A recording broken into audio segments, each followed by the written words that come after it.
नमस्कार, मैं Gita घाड़ी smart plus bulletin में आपका स्वागत। सबसे पहले एक नज़र आज की सुर्खियों पर। मंत्रिमंडल का विस्तार, फिर भी नाराजगी बाकी। मध्य प्रदेश में बाढ़ से हाहाकार। युवती की हत्या करने वालों को उचित सजा देने की मांग। गूडस के ग्रामीणों का निवेदन। मराठी फलक लगाने के लिए नए आदेश जारी। पूर्व सांसद विजय संकेश्वर जी के आधार पर आधारित फिल्म का निर्माण।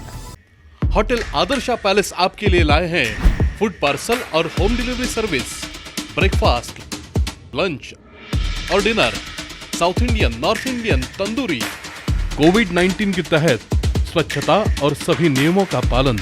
आज ही ऑर्डर कीजिए और घर बैठे लजीज खाने का मजा उठाइए। हर पार्सल के साथ एक mask free. Hotel Adarsha palace, Lingaraj college के सामने, कॉलेज रोड, बेलगावी। फोन 0831 2435 और 8884121718। अब देखते हैं विस्तृत समाचार। नए मुख्यमंत्री बसवराज बोम्मई जी के नेतृत्व में नई कैबिनेट का गठन किया गया है। पार्टी नेतृत्व में बदलाव के बाद कुछ नए चेहरों को जोड़कर और पुराने जानकार नेताओं को हटाकर नई कैबिनेट का गठन किया गया है। हालांकि नाराजगी की भावना और कुछ वफादार अन्याय पर प्रतिक्रिया दे रहे हैं। बोम्मई जी के मंत्रिमंडल में 29 सदस्य शामिल हैं। बेलगाम जिले के मौजूदा मंत्रियों में से शशिकला जोल्ले और उमेश कत्ती को बहाल किया गया है। हालांकि इसमें किसी और को मौका नहीं दिया गया है। हालांकि कैबिनेट में कुछ अपेक्षित सदस्यों को निराशा हाथ लगी है।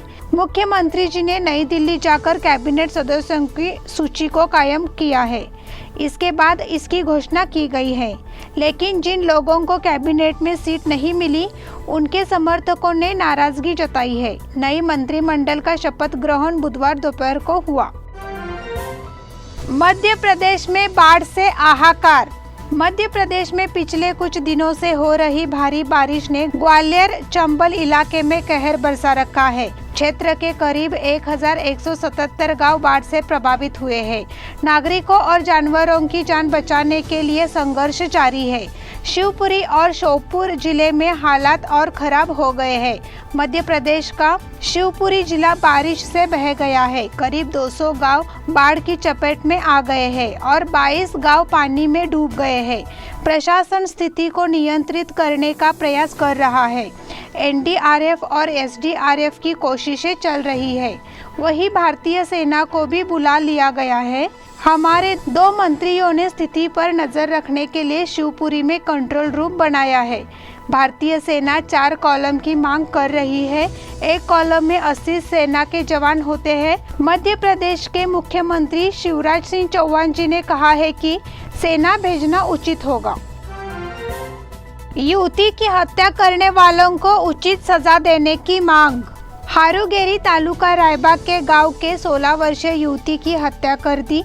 श्रीराम सेना और हिंदू राष्ट्र सेना ने इस घटना में दोषियों के खिलाफ सख्त कार्रवाई की मांग की है। इस मांग का निवेदन जिलाधिकारी को सौंपा गया है। निवेदन में कहा गया है कि रायबाग में हुई घटना को असामाजिक और जिहादी सोच वाले हमलावरों ने अंजाम दिया।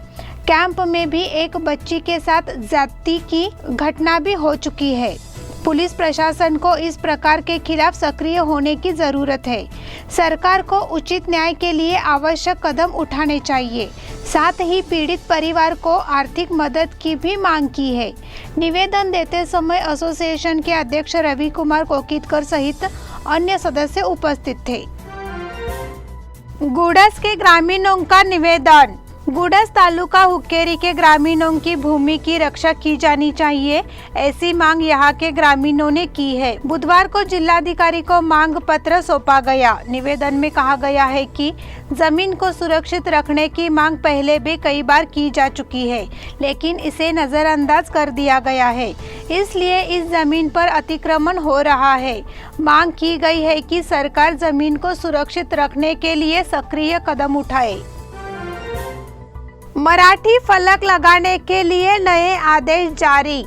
महाराष्ट्र एकीकरण युवा समिति बेलगाम ने नगर निगम पर मराठी फलक लगाने के लिए नगर आयुक्त और जिलाधिकारी से मुलाकात की थी, लेकिन चूंकि वहां से कोई प्रतिक्रिया नहीं मिली, इसलिए युवा समिति ने सीधे केंद्रीय अल्पसंख्यक मंत्री मुख्तार अब्बास नकवी और चेन्नई में भाषाई अल्पसंख्यक आयुक्त को पत्र भेजे थे। इस आवेदन को संज्ञान में लेते हुए दक्षिण और पूर्व डिवीजन भाषाई अल्पसंख्यक कार्यालय चेन्नई के सहायक आयुक्त एस शिव कुमार ने लिखे पत्र में कहा कि बेलगाम में मराठी बोलने वालों की संख्या अधिक है और 2013 में धारवाड़ उच्च न्यायालय द्वारा दिए गए फैसले के मद्देनजर नए नगर पालिका भवनों पर मराठी संकेत लगाने का निर्देश दिया गया है। पूर्व सांसद विजय संकेश्वर जी के जीवन पर आधारित फिल्म का निर्माण। पूर्व सांसद विजय संकेश्वर जी के जीवन पर आधारित विजयानंद नई फिल्म बनाई गई है। विजय संकेश्वर जी ने ऑटोमोटिव और मीडिया सहित विभिन्न उद्योगों में प्रभाव डाला है। वे सांसद के पद पर भी रहे। इस फिल्म में उनकी बायोग्राफी देखने को मिलेगी। VRL फिल्म प्रोडक्शन के जरिए फिल्म का निर्माण किया गया है। इस फिल्म में विजय संकेश्वर जी के विपरीत परिस्थितियों से उबरने और जीवन में सफल होने के संघर्ष की कहानी सामने आएगी। फिल्म का निर्देशन ऋषिका शर्मा ने किया है। कहा जाता है कि फिल्म के लिए तकनीशियनों और अभिनेताओं की एक फौज काम कर रही है। इस बुलेटिन के अगले समाचार छोटे से ब्रेक के बाद। होटल आदर्शा पैलेस आपके लिए लाए हैं फूड पार्सल और home delivery service, breakfast, lunch और dinner, South Indian, North Indian, tandoori. कोविड-19 के तहत स्वच्छता और सभी नियमों का पालन। आज ही ऑर्डर कीजिए और घर बैठे लजीज खाने का मजा उठाइए। हर पार्सल के साथ एक mask free. Hotel Adarsha palace, Lingaraj college के सामने, कॉलेज रोड, बेलगावी। फोन 0831 243577 और 8884121718। ब्रेक के बाद फिर से एक बार आपका स्वागत। प्रशासन द्वारा गणेशोत्सव को लेकर नियमों की घोषणा के बाद मध्यवर्ती गणेशोत्सव मंडल की बैठक में विभिन्न मुद्दों पर चर्चा की गई। शिवराज पाटिल ने परिचयात्मक भाषण दिया। केंद्रीय निगम के अध्यक्ष रंजीत चौहान पाटिल ने कहा कि प्रशासन गली में मंदिर न होने वालों को 10x10 आकार का मंडप लगाने की अनुमति दे। साथ ही आगमन एवं विसर्जन जुलूस में शामिल होने वाले श्रमिकों की संख्या में भी वृद्धि करे। इसके लिए 10 अगस्त को गणेशोत्सव मंडलों की बैठक होगी। उसके बाद जिलाधिकारी को निवेदन दिया जाएगा। इस अवसर पर शुभम शेलके, विकास कलगडगी, बाबूलाल राजपुरोहित, गणेश दड्डीकर, प्रकाश मरगाड़े, सतीश गोरगोंडा, सागर पाटिल, महादेव पाटिल, श्रीकांत कदम, मदन बामणे सहित अन्य पदाधिकारी उपस्थित थे। डॉक्टर BT चेतन ने दी दुर्गम इलाकों में कोरोना सेवा।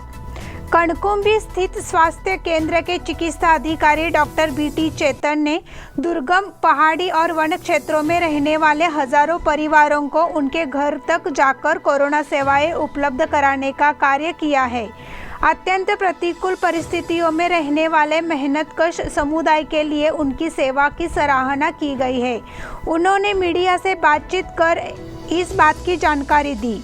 खानापुर तालुका में कणकुंबी, आमगांव, चिगुले सहित लगभग 32 गांव वन क्षेत्र से घिरे हुए हैं। चिकित्सा सेवाओं के लिए की आबादी वाले इस इलाके के लिए उनके गांव पहुंचकर उन्हें कोरोना का टीका लगाया गया। मरीजों की जांच भी की गई। इस दुर्गम क्षेत्र के निवासी संक्रमित नहीं है, लेकिन गोवा से पलायन करने वाले कुछ प्रवासियों के कारण इलाके में 186 मरीज मिले। इनमें से 3 की कोरोना से मौत हो गई। हालांकि इस अनुपात को बहुत छोटा माना जाना चाहिए। उन्होंने कहा कि केंद्र के सहकर्मियों और यूनाइटेड वेलफेयर एसोसिएशन की मदद से अभियान सफल रहा है। इस मौके पर संदीप खन्नूकर और श्रीकांत काकतीकर मौजूद थे। विधायक अंजलि निंबालकर जी ने की नितिन गडकरी जी से मुलाकात। लोंडा रामनगर हाईवे की स्थिति के साथ साथ खानापुर शहर में सीमेंट कंक्रीट के मुख्य सड़क के निर्माण, मलप्रभा नदी पर रुमेवाड़ी में पुल की ऊंचाई बढ़ाने और नए पुल के निर्माण आदि के लिए खानापुर के विधायक डॉक्टर अंजलि निंबालकर जी ने दिल्ली में केंद्रीय सड़क परिवहन मंत्री नितिन गडकरी जी से मुलाकात कर निवेदन दिया है। इस समय विधायक निंबालकर जी ने खानापुर रामनगर मार्ग की दुर्दशा, 40 मराठी गांवों को होने वाली परेशानी, लोंढा रामनगर मार्ग पर बने पुल की बदहाली के बारे में विस्तार से जानकारी दी। गडकरी जी ने तुरंत पर्यावरण अधिकारियों से फोन किया और उन्हें सख्त आदेश दिए। उन्होंने राष्ट्रीय राजमार्ग प्राधिकरण कर्नाटक के मुख्य अभियंता सूर्यवंशी को भी फोन कर सड़क की तत्काल मरम्मत करने और नया टेंडर जारी करने के निर्देश दिए। अष्टोली पुल टूटने का धोखा, वाहनों को वापस भेजा। रामनगर अनमोड रास्ते पर का ब्रिटिशकालीन अष्टोली पुल बारिश की वजह से टूटने की स्थिति में है, जिससे पुल पे आने जाने या परिवहन करने का खतरा पैदा हो गया है। तहसीलदार संजय कांबले ने खतरनाक पुल का निरीक्षण किया और इसे यातायात के लिए बंद रखने का निर्णय लिया। 2 दिन से पुल पर यातायात का इंतजार कर रहे सैकड़ों वाहनों को वापस भेजा गया है। रामनगर में आंध्र प्रदेश, कर्नाटक, तमिलनाडु से गोवा के लिए परिवहन की मांग थी, लेकिन पिछले हफ्ते हुई मूसलाधार बारिश ने अष्टोली के पुल को चपेट में ले लिया है। पहले से जर्जर पुल को तोड़ दिया गया है। पुल के कभी भी गिरने की संभावना है, क्योंकि 30 से 35 टन भार ढोने वाली वाहन इस पे से ले जा रहे हैं। अगर यह पुल टूट जाता है तो जोइडा तालुका के कई गांवों का रामनगर से संपर्क टूट जाता है। इसे देखते हुए तहसीलदार और पुलिस अधिकारियों ने अष्टोली पुल का निरीक्षण किया।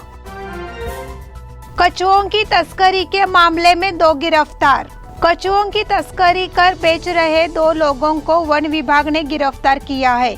इनके पास से 2 कछुए और एक मोटरसाइकिल भी बरामद की गई है।